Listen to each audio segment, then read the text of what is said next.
हरण हकलाणु केली सारण माथाए मुल्क विजनता फर्क रुकवंदी रात में मुझा मारा साथियों साईं विक्रांत मिर्जादो साहब साईं जूनियर दानंदर साहब साईं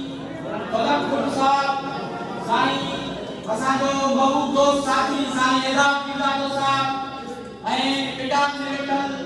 मुझा सगुरा मानवाला साथियों जीएस सुदेश जीए ऑपरेशन साईं डीएम सैयद जीए शैलेश सुदेश बशीर खान कुरैशी असा या वक्त की जरूरत समझी से जिया के मानू के लाइ पानी की तलब की जरूरत घणी पवंदी आ जिया मानू के सिंध की रोशनी की तमाम घणी जरूरत पवंदी आ जिया असा इन वक्त की तकरार के ॾिसंदे असा यो जरूरी समझो से असा एड़ा इवेंट मुक़रर करायो त जिया नौजवान के शऊर की आगाही थे नौजवान में एकड़ो उहो पैगाम जल्द पहुंचाए थे ऐं नौजवान हूंदा आहिनि जेके क़ौमनि जो सरमायो थींदा आहिनि असांजे लाइ असांजो भाउ असांजो सीनियर साथी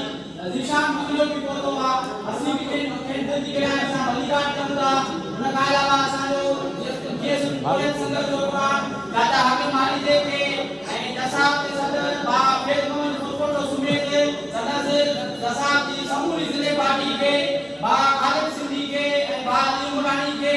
ऐं सुमेत जेके बि दोस्त आया आहिनि असांखे जिंदगी के लाइ असां बलिदान कयूं था उहे ई दोस्त आहिनि जेके हमेशह मुख़्तलिफ़ प्रोग्रामनि में क़ौमी एक्टिविटीज़ में असांजो साथ ॾींदा रहंदा आहिनि सो असां सम्झोसीं त लतीफ़ यूनिवर्सिटी जे अंदरि मुख़्तलिफ़ यूनिवर्सिटी जे अंदरि एॾा प्रोग्राम थिया पए एॾा इवेंट्स थिया पए पर असां वक़्त जी तकाज़ा खे नज़र रखंदे करे असां इहो ॾिठोसीं त लतीफ़ यूनिवर्सिटी जे अंदरि हिकिड़ो अहिड़ो नज़रियाती नौजवाननि जे शौक़ जी आगाही लाइ प्रोग्राम कराइजे त जीअं नौजवान खे ख़बर पए त लतीफ़ छा हो लतीफ़ नौजवान खे ख़बर पए त लतीफ़ छा हो असां सम्झूं था त लतीफ़ जेको आहे मज़ामती शाइर हो लतीफ़ वटि वतन जो ओनो हुयो ऐं लतीफ़ जेका ॻाल्हि कई लतीफ़ जेका आहे पंहिंजे दौर जी एस्टेब्लिशमेंट खे रद्द कयो बल्कि लतीफ़ पंहिंजे दौर जी एस्टेब्लिशमेंट खे रद्द कयो तॾहिं नूर मोहम्मद कलोले तरफ़ां लतीफ़ खे ॿ भेरा माराइण जी कोशिशि कई वई छाजे करे लतीफ़ खे ॿ भेरा माराइण जी कोशिशि कई वई इन्हीअ जे करे त लतीफ़ जेको हुयो उन सिर्फ़ मुलायत खे न ॾियो उन जेको आहे भारी ॿोली ॻाल्हाइण खे न ॾियो छो त लतीफ़ चयो देश खे तूं फारसी ॿोलो थो ॻोल्हा लतीफ़ थो चए लतीफ़ खे काम थो ॾे उहो लतीफ़ हुयो जंहिं चयो सच में साणे कंहिं उदास विसरे लतीफ़ थो चए वतन जेका उहो निभाए माण्हू का विसरंदो आहे वतन निभाए माण्हू का विसरंदो लतीफ़ थो चए इहो त लतीफ़ चए असांखे लतीफ़ खे काम थो ॾे असां सम्झूं था असांखे लतीफ़ जे पैगाम खे सम्झण जी ज़रूरत आहे नौजवान लतीफ़ खे उहो असां साईं जेम्स जो कमाल आहे जंहिं लतीफ़ खे रूहानी खिला मां कढी करे नवां हथली पैमाना करे असांखे लतीफ़ क़ौमी शाइर को मुताबिक़ करायो उहो साईं जेम्स जेके लतीफ़ जो असांखे किताब असां सम्झूं था लतीफ़ खे पढ़ण जी असांखे तमामु घणी ज़रूरत आहे लतीफ़ असांखे मुकमल तौर ते मायूसी नथो ॾे लतीफ़ चए थो त खड़खड़ाता आहे सुखड़ सुता कॾहिं ओसी जहिड़ो आहे खावड़नि जे पंध जो खावड़ी जेके हूंदा आहिनि जेके पंहिंजो जुदोजहद कंदड़ हूंदा आहिनि उन्हनि खे अञा आस तमन्ना हूंदी आहे त असां अञा जुदोजहद कयूं भले छुटी में भले चौपल जेको आहे पेर में चौपल पातल हुजे न हुजे पर हुनखे आस ऐं ओसी जहिड़ो हूंदो आहे असांखे पंहिंजे वतन जे लाइ जस्तुजू करणी आहे उहो असांखे जेका राह ॾिए थो उहा असांखे राह ॾिए थो उहो असांखे लतीफ़ साईं थो ॿुधाए लतीफ़ साईं खे तमामु घणी असांखे साइंसी बुनियाद ते अञा लतीफ़ जी असांखे तहक़ीक़ जी ज़रूरत आहे पर लतीफ़ पंहिंजी दौर जी एस्टेब्लिशमेंट खे कीअं रद्द कयो लतीफ़ चाहियो कलोननि जे दौर जे अंदरि पर कलोननि जे दौर में नादर शाह ईनानी जो हमलो थियो ऐं हुन खां अलावा जोग शरीफ शाह इनायत जोग शरीफ जे शाह इनायत जो नालो हुयो जेको खेड़े सो खाए उहे लतीफ़ मरला ॾिठा पर लतीफ़ जेको गायो उहो पंहिंजे सूरमनि खे गायो तव्हांखे ख़बर हूंदी न लतीफ़ सां मौलाना रूमी जो रिसालो इंसान हूंदो हुयो मसली मौलाना रूम त उन में सुलेना ॿिया बि वञनि था त लतीफ़ जो कमाल इहो आहे त लतीफ़ जेको आहे नृत्य जेको आहे सिंधी हीरो हुन में रखिया आहिनि जंहिंमें मालवी लखी आहे उहा कल्याणी जंहिंमें हुन ससु ई लखी आहे मालवी थी चए त जे आहे मूं बाबू मंदिया मूं जॾहिं मदीने में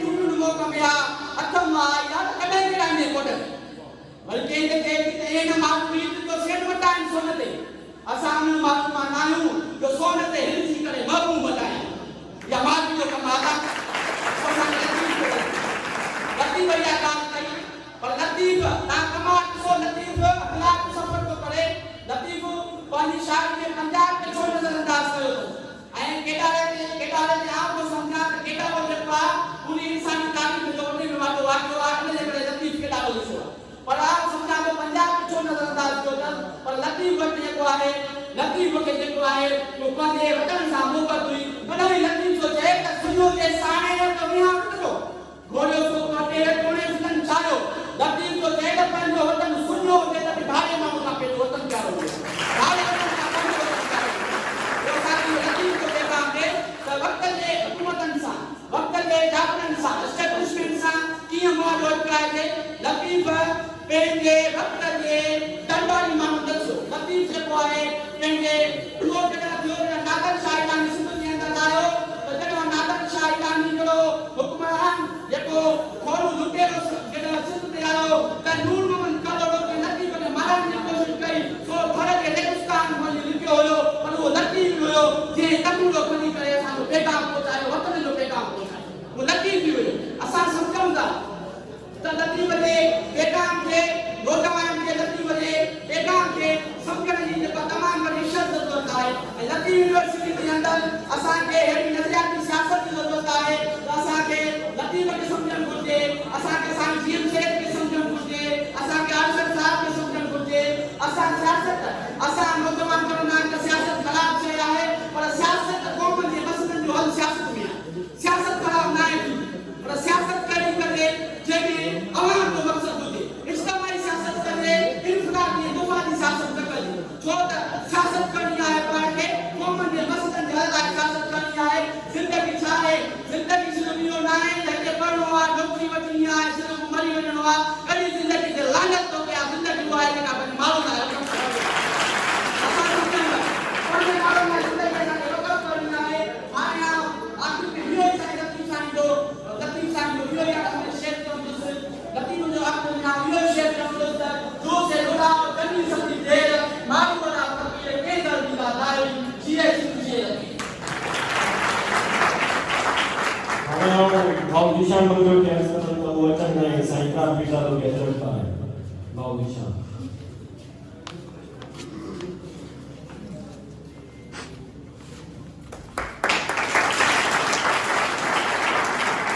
मैं उत्साह दिलाने के असर तो वचन भाऊ हजार पिता तो के चलता है